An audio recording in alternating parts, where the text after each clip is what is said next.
Hello, friends. Before I start off today, I'd like to share something with you guys. Uh, Over the last about 4 or 5 days, 2 days actually mainly, I've been receiving a lot of messages from people who are subscribing to my channel, asking me not to introduce new topics right now, but to continue with the 3 topics that I already started, which is personal growth and development, family businesses, and leadership. So most of them have said I should continue with only 2 of the topics, but considering the wide response, I have decided on 3 topics. So I will be doing these 3 topics: personal growth and development, family businesses, and leadership, one day after the other for the next at least maybe 2 weeks, maybe more, till I cover a substantial amount of content. Family business got the most vote, and I'm glad some of you are listening to it, because I do believe that family businesses in India require this. Today's talk is going to be on personal growth and development. And let me start sharing my screen so that we can get into action straight away. At the beginning, what I would like to tell you is that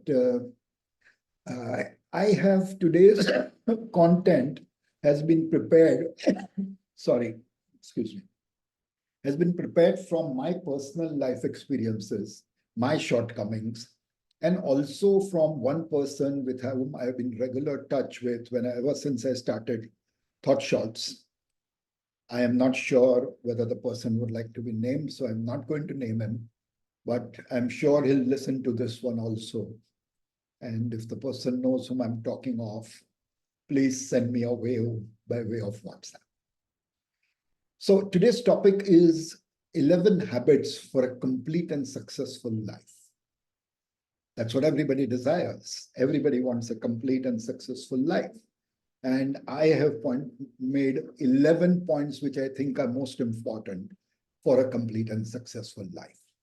The first one is work on your mindset.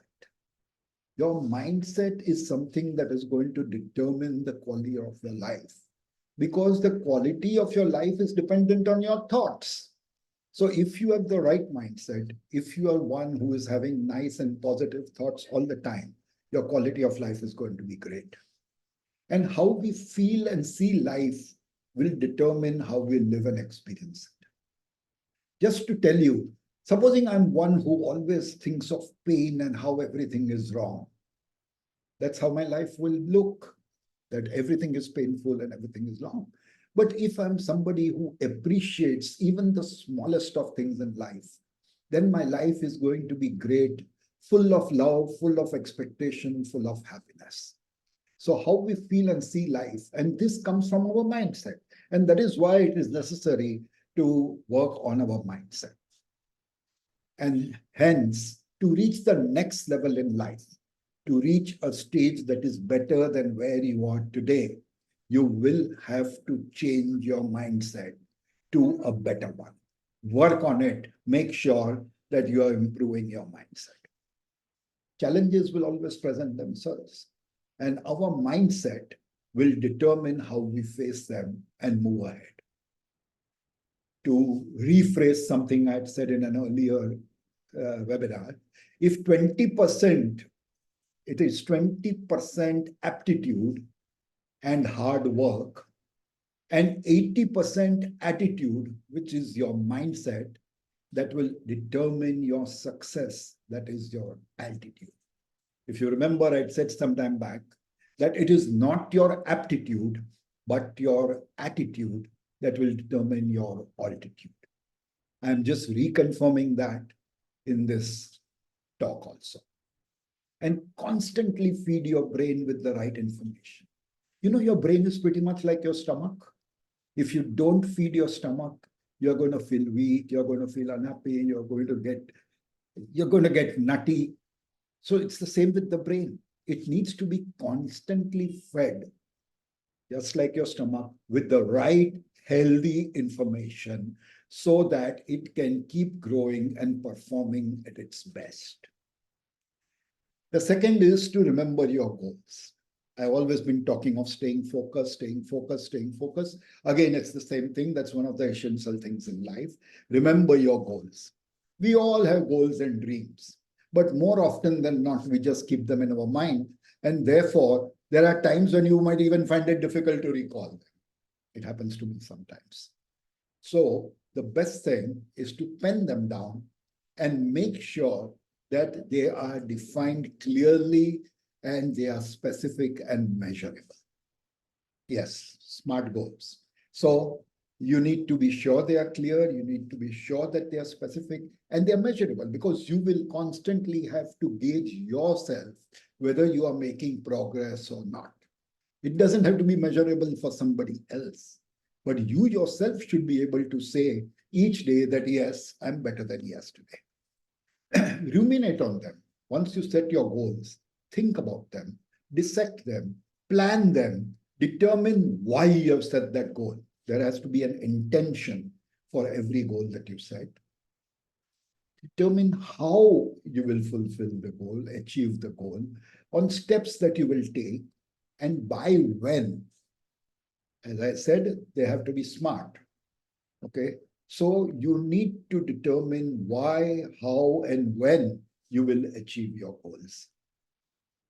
The best thing to do is to create a personal vision board, preferably with images that will constantly remind you of your goals and dreams with the points mentioned above. This personal vision board, you should use images, because I have discovered, at least in my case, that the easiest way for me to remember something and to understand something is through visualizations. So if you use the right visualization on your personal vision board for each of the goals you have set, I think you're on your way to success. Plan your goals deep in your conscious mind. Once you have planted them deep in your conscious mind and keep churning them, you will discover that after some time, you will subconsciously automatically start moving in the direction in which will make you achieve those goals. So make them so deep set in your mind that subconsciously, anytime you think of anything, that is what comes to mind. Sorry, let me move this here. Okay. The third one is to be humble. Ego has never got anybody anywhere. So bury your ego. In fact, egos, if not controlled, can be destructive. It can destruct you as a person. It can destruct your goals. It can destruct your life. So bury your ego. Humility, on the other hand, will nurture relationships and make them longer lasting, which is what we all want. We don't want a new relationship every day, and we don't want to lose friends and relatives and people with whom we come into touch. Understand that you understand that you do not have the answer to everything, and that your view or your opinion is not always right. No matter how good you are, there will be somebody who is better than you. And therefore, be humble no matter how good you are, because there is that other person waiting who is better than you, from whom you can learn. If you think you're the best and if you have that ego, you're never going to learn. You're never going to ever change, and you're not going to be happy. No matter your altitude, remember, you do not own or control everyone and the world. Tone down your pride, tone down your ego, and become a humble person. Okay, so tone down and become humble.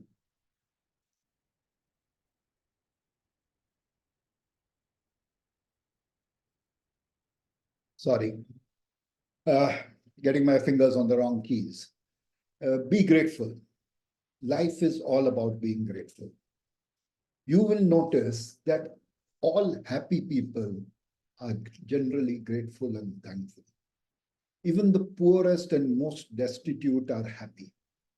They are grateful for what they have, and they do not constantly complain about their fate and what they have. So be thankful, will make you very happy. Be thankful every day for the small or big gifts that you get. By gifts, I mean gifts like the support of friends. I'm not talking of material gifts. Gifts like the support of friends and family. Gifts like the food we get on the table. Gifts that the shelter that we have over our head. And the main gift is that our heart is still beating. Okay. Be thankful for life itself. Be thankful that you have a life. Be thankful that you got whatever you got. Learn to appreciate what you have. Desires are there, but desires are to be achieved and not make you feel that God is not giving you everything you want. God always gives you enough. Give and serve. This is a very important aspect of a human being's life because you're living in a society, and society that is giving you everything. So there has to be a time when you give back to society. And once you do that, trust me, it will make you right and very happy at the core, at your inner self. And that is what is important. People will love, support, and respect you if this is done with your heart and not to make a social statement. Very often, I have seen people who will make donations only to make a social statement. No, don't do that. Do it because you believe that that's the right thing to do. Believe that you will be happier by giving, not only by receiving. Selfish people, I have noticed, are generally sad and live a very unhappy life. Because whom are they centering on? Only one person, and that is themselves. And if they are selfish and not doing anything with the rest of the world, they are naturally going to get upset and sad. Even the smallest act of kindness that you do, small one, which you think is okay, it's very small, it doesn't really matter. But that small act can make a very big difference in someone else's life. So do that small act, even if you think it is insignificant. You don't know the significance it has for that other person. Become the person who lives to serve and knows how to give to others who need more than what we do. So we have enough. Give to people who need more. There are many ways of giving. It can be just a simple act of kindness. I remember seeing this small video just the other day where they show how this thing, and a small girl is sitting with her father and eating in a restaurant, on a roadside restaurant somewhere in Europe, I would guess. And an old lady who is visibly not capable of having a proper meal by herself is passing by. This girl gets up, although her father tries to stop her, gets up, goes to the girl, takes her to an empty table next to where her father was sitting, and gives her her plate to eat. The father, seeing this, gets up, goes and joins them at the table, and gives his plate to his daughter, and both of them share from that one plate, giving that old, distraught lady a full plate to eat. An act of kindness, and that too from a child. Again, I say this is for another reason, but don't let the child in you perish. Yes, children are the best thing. I remember seeing another video where there is a person who is not able to keep straight. He probably has severe Parkinson's, and he's trying to eat, and his hand keeps moving so much that the food doesn't go properly into his mouth. A girl sitting next to him on the next table gets up, goes to her, takes the sandwich from that person's hand, and feeds him. Can you believe this? Yes, these are simple acts of kindness where you are serving somebody without expecting anything in return. The sixth point, give respect. Do unto others what you would want them to do to you. Respect goes a long way in managing and maintaining relationships at work, with family and friends, and especially with your significant others. Okay. By giving respect, you automatically send a message to others on how you expect to be treated. As I just said, do unto others. Young or old, everyone deserves respect. You can't say that because he is old or he's poor or he is a beggar, he doesn't deserve respect. Every single living being deserves respect. Even people who do not subscribe to your dreams, goals, and ideals and do not respect them and have contradictory beliefs to what your ideals are, and that they have different set of ideals, you should still respect them, because they are not disrespecting you by not conforming to your ideals. They are questioning your ideals, which is fair and justifiable always. But you should respect them all the same. If you believe that their ideals are okay, respect their ideals, even if they don't respect yours. Maybe they are too narrow-minded.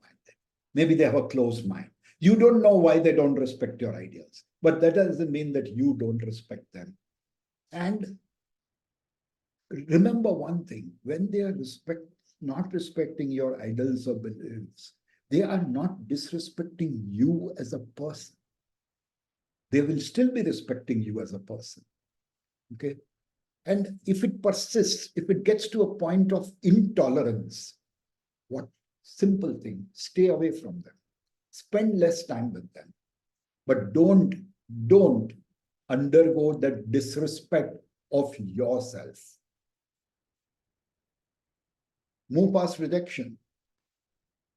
Happens all the time. I've had so many girls who rejected me that I've lost count. Rejection is a part of life, and accept it when people reject or do not accept your ideals and ideas. Rejecting them does not mean that they reject you. They still accept you. They still accept you in their life. They still respect you, but they don't like your idea and they don't like your thing. I've had people who sent me messages saying, stop sending me the links. I respect it. They are not interested in what I talk about, or what I talk about is not of value to them. Fair enough. But that does not mean that they don't respect me.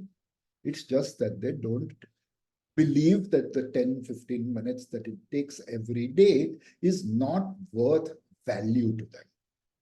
They don't even think I'm doing a wrong job. They don't even think I'm talking crap. It's just that whatever I'm talking is not of value to them. Use such rejection, in fact, as an inspiration. Lessons to work harder on your ideas and better them. Don't let it get down. And that is why I listen. And because I listen, I'm going to do only 3 topics right now and not introduce any new ones. Move on and leave the past behind. Don't hold on to the past. It becomes a chain that holds you from moving forward. And don't take everything personally. It is not you personally that they reject. I'm repeating this so often because it is important to understand that. I have seen a lot of people who don't understand the difference between their idea being rejected and themselves being rejected. Pursue your goals and try to be a better person today than you were yesterday. Every day, improve yourself, even if it's by an iota. And this reminds me, the story about the kid who had the option to take 10 paise every day or 1,000 rupees in one shot with no time frame. And he picked 10 paise a day. After some time, At that time, everybody started laughing and thinking that, oh my God, it's such a stupid kid. He doesn't know the difference between 10 paise and 1,000 rupees. But somewhere down the line, those people who are laughing at it realized that the kid was very smart. And when they asked him why he took this decision, he said two things. He says, first, if I take 1,000 rupees, then the game stops. The second, 10 paise a day, every day for the rest of my life is going to mean much more to me than the 1,000 rupees I take today.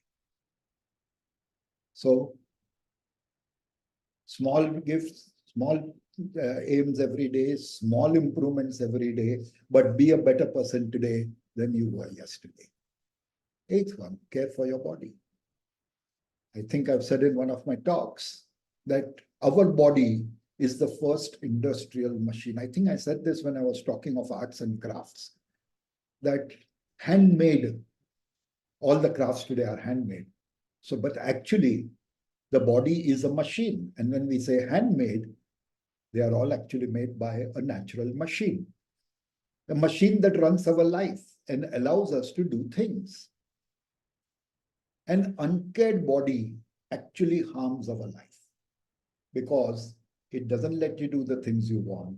It disturbs people around you. It disturbs your own self. It frustrates you at not being able to do certain things. I can count so many things that an uncared for body harms our life. It is a very valuable asset. Sleep right, eat right, exercise right, but do not overdo any of these things. Like overeating does not lead to anything good. You have to eat and maintain the right balance. And of course, you have to eat healthy. So you need to maintain the right balance in whatever you do. And at the same time, do not lose sight of your other duties and goals. Very often, people become so addicted to that they tend to neglect other things that they have to do and achieve in life. Okay, so you need to find the right balance. Ninth point. I don't think I need to talk about this. Don't gossip. Okay, gossiping is a destructive and a negative habit. Gets you nowhere. You are probably destroying somebody else's image and reputation. And more often than not, what you are talking about or what you are saying about that person may not even be true. So don't gossip. Even if you know to be true, what are you gaining by spreading it? It's okay. Nobody is perfect. Even that person you're talking of is not perfect. And he may have committed some mistake. It's okay. Let it go. You have to help him to let it go. Just not let it go yourself. And definitely not gossip about it and spread the things. It doesn't help anybody. Not you, not him. What do you gain by doing that? Absolutely nothing. And remember what we just said about respect? This habit destroys that. Because by gossiping about a person, you are not respecting him. As I said, even if he has made a mistake, forget a mistake, even if he has made a blunder, gossiping about it does not mean you're respecting him. Okay? So the two are contradictory. So not gossiping and respecting is the right thing to do. It is a habit one should not fall prey to. And you don't need it. As I said, what do you gain by it? You gain nothing. So just forget about it. Leave it. Don't do it. 10th point, read more books. Life is about growing and learning incessantly. It is something that cannot stop. The day we stop learning, we stop growing. Okay, I think this is, everybody knows it, but it's just that some people don't like to read. I nowadays prefer reading on my laptop rather than a Kindle or a book. So people have choices, but yes, I read all the time. And I'm working, when I do my content, I'm reading a lot of other things also. You You yourself are your greatest asset. So just like every asset needs maintenance and upgrading, whether it is your home, whether it is your wardrobe, whether it is anything, you are your greatest asset. Keep upgrading yourself. Like the body, the brain too needs to work out. And reading books is the workout for the brain. The more books you read, the more you expand the horizons of your mind. So read more, learn more, grow more. Listen and learn from others. This is one of the best and easiest things to do. Even for people who don't like to read, you listen and learn from others. Hunt for human excellence, and you will find plenty of it around. It may not be a complete excellent person, but there are parts of him, and you only need to take and find out those parts and learn from them and model your life after. Find a mentor whom you respect and admire. Once you found somebody like that, study their habits, study their mindsets, study their ethics, and you will get a lot of knowledge which you will gain and you can put it into practice in your personal life. So find a mentor. I think having a mentor, having an idol is very, very important. And surround yourself with successful people, and you will start thinking, talking, acting, and working like them. I'm sure you know the story of the farmer who took his son to a tomato field that he had in his field, and showed him some tomatoes which were really ripe and healthy and really red with beautiful strong stems and everything. And he asked the son, what does he think about it? So his son told him all these things and said, yes, son, that is right. But there are some other things that you will have to learn in life. And come, let's look at those things. And he takes him to one part of this thing where the tomatoes are not this thing, they are yellowish, the stems are weak, they are all drooping. And he asked the son, what do you see here? He was saying, Dad, I see tomatoes that are useless, that are worthless. But why is it so? In the same field, on the other side, you have such beautiful tomatoes, and here you have these. He says, son, this is the second lesson that you have to learn. The first was that everything nice requires to be taken care of. The second is, this part of the field is filled with weeds. So these tomatoes are all surrounded by weeds. If you surround yourself with unethical, silly people, you are going to be like that. You become who you are with, or at least your growth deteriorates. So learn, listen more, and find a mentor. Wealth is not about money. This is, according to me, the 12th point, but the most important point.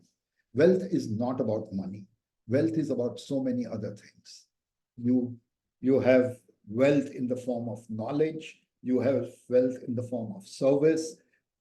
Wealth, financial wealth, is just one of the kinds of wealth that a person can accumulate. Money is important.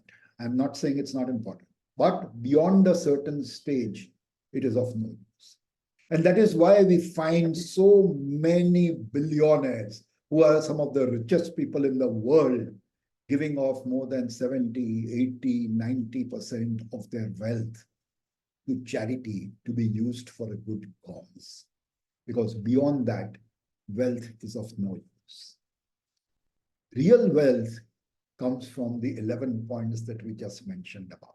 So if you listen and adapt those 11 points, this 12th point, which I have not numbered intentionally, is going to come about automatically. Very important, and I say this, it's one of my favorite statements. Do not make money your God. Do not. Trust me, once you start following this principle, following everything else in life, being happier in life is going to come automatic. Thank you for listening to me. I think I've probably overshot the time limit today, but I'm not going to edit it drastically because I really intend to communicate these points to you. Thank you and have a nice day.